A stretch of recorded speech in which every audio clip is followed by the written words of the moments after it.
Stormy Daniels was, of course, the focus of a lot of today's direct examination of Michael Cohen. Back in early 2018, she signed a statement denying any affair with Donald Trump, a statement that was subsequently released to the public by Michael Cohen. I asked her about it during an interview I did with her for 60 Minutes.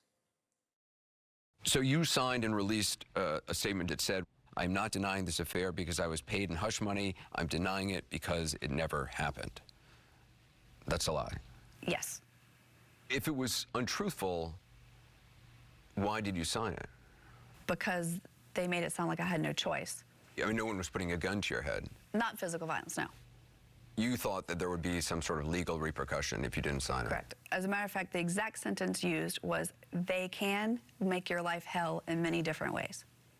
They being? I'm not exactly sure who they were. I believe it to be Michael Cohen. Joining us now in an exclusive interview with Stormy Daniels' attorney, Clark Brewster. I want to get your impressions of Michael Cohen's testimony today, and specifically how his statements track with things your client has said. Do you think that they have corroborated each other? You know, it's interesting. I mean, Stormy has never met Michael Cohen. Yeah. The first time they talked was in a podcast for Cohen. But so obviously he has facts that she's not privy to with regard to the negotiations behind the scenes, how the money was allocated and dealt with. But I don't think there's anything that Michael Cohen had knowledge of involving Stormy that was inconsistent with what she testified to.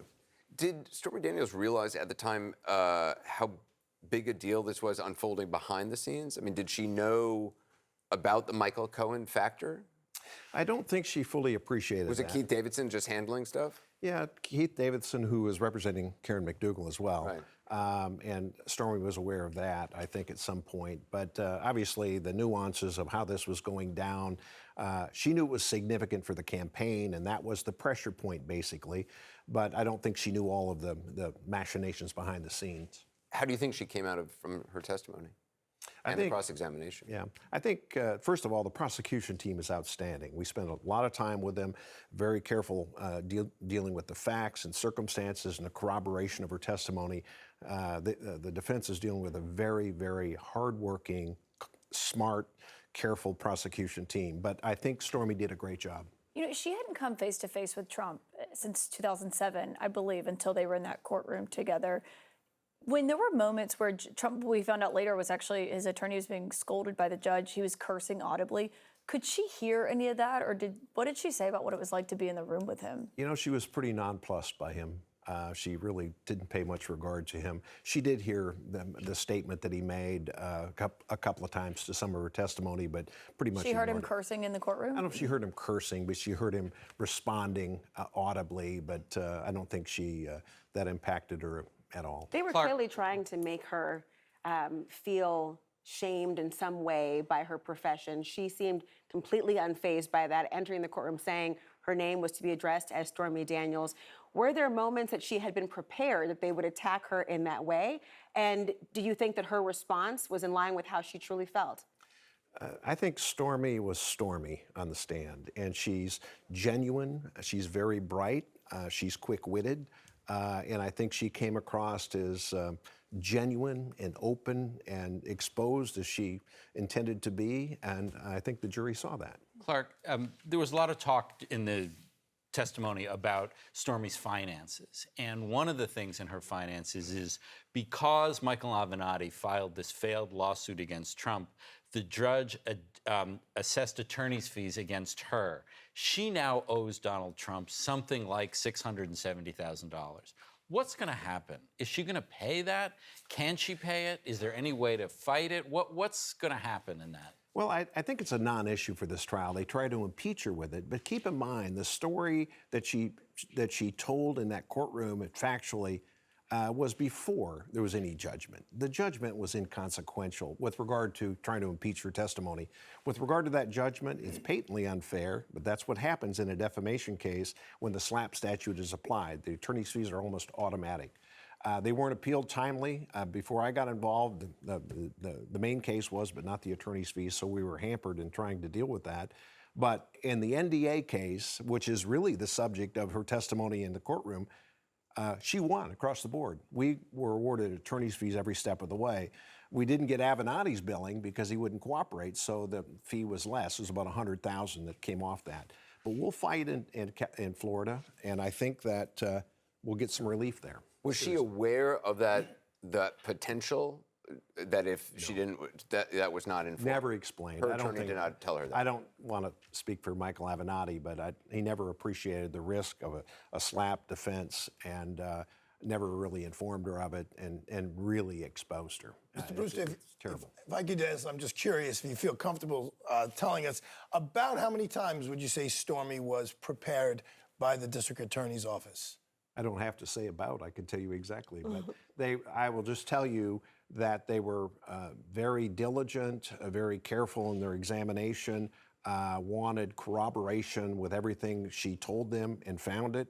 But there were a number of sessions that were lengthy, and you know, being a trial lawyer and doing a lot of criminal cases, I can tell you this prosecution team is first rate. A number is more or less than 5, more or less Five. Between the direct and the cross, Stormy's demeanor on the stand was different from, you know, an outsider's perspective. How did she go from kind of that first day of testimony, first day and a half, to when she knew she was going to get grilled by the defense? I mean, how did she take that? Did you tell her anything to kind of get her ready for that moment? Sure. Yeah, we spent, as you remember, we had Tuesday, then there was a dark day Wednesday, we came back on Thursday, but I knew her time to shine would be on cross because she's very, very a quick thinker. She's very, you know, seizes in on facts of the question and was very responsive. I think the direct was careful, and I think the cross was right up her alley, and she dealt with it well. Is she afraid now? Yeah, she has a lot of fear, and she really does. I mean, she was concerned about the security coming into New York. She wore a bulletproof vest every day. Under her clothes. Yes, until she got to the courthouse.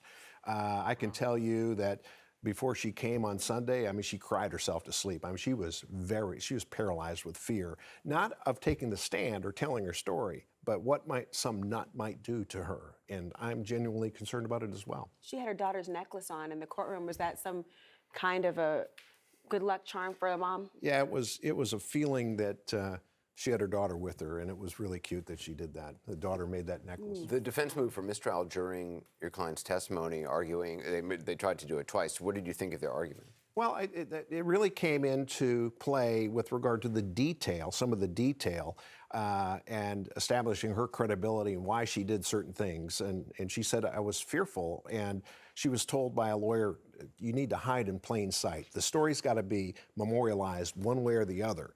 And if something happens, they'll know who is motivated to do it. So that was the motivation, and I think the defense didn't like that. But keep in mind, in the court of public opinion, Trump has constantly said, she's a sleazebag, she's a liar, I only met her one time and so that lay down those facts he thought were important enough for the court of public opinion. Why wouldn't they be important enough for a jury in this case? When she was on the stand, she talked about feeling like she was going to black out, and she talked about the feeling in her hands. I think she talked about her head sort of swimming. That was sort of a level of detail she hadn't said before, to my knowledge. The prosecutor, in questioning her, said, is that a recovered memory? And I think she intimated that, yes, it was sort of a memory that had come to her. Was that something new that you had heard before? No. You're talking about the time she came out of the bathroom and he was on the bed, right? Yeah, she's always said that. You know, the defense made a big deal about, clearly was upset by that and was accusing her of, you know, changing the story from the 2011 In Touch article, which Stormy on the stand said, you know, that was, look, it's In Touch magazine. You don't go into a level of detail with them, essentially. That's right. And so the questions asked by the prosecution were very detailed and very delving into very specific issues. And, you know, some of the gossip magazine interviews that had been done before were just pretty superficial. But she's always said that. I heard it from the first occasion I spoke with her in depth on this matter. Does it matter to her if Trump is convicted? And if so, why? You know, she's privately, to me, she feels bad for the guy because she's just empathetic. But publicly, I mean, she's been so damaged by him in the statements he's made about her that any person would feel some degree of revenge motive. So I think that she would be more inclined to hope that the jury does the right thing and finds him and convicts him. Well, and on the fear part, I mean, there was a moment where she had to turn to the judge because her address was on a piece of evidence that she was worried they were going to show to the courtroom and to have out there. I mean, is she concerned that they do have her address? Well, honestly, she's very concerned about that. And because she lives in an area that might not have the level of security that she'd feel comfortable with.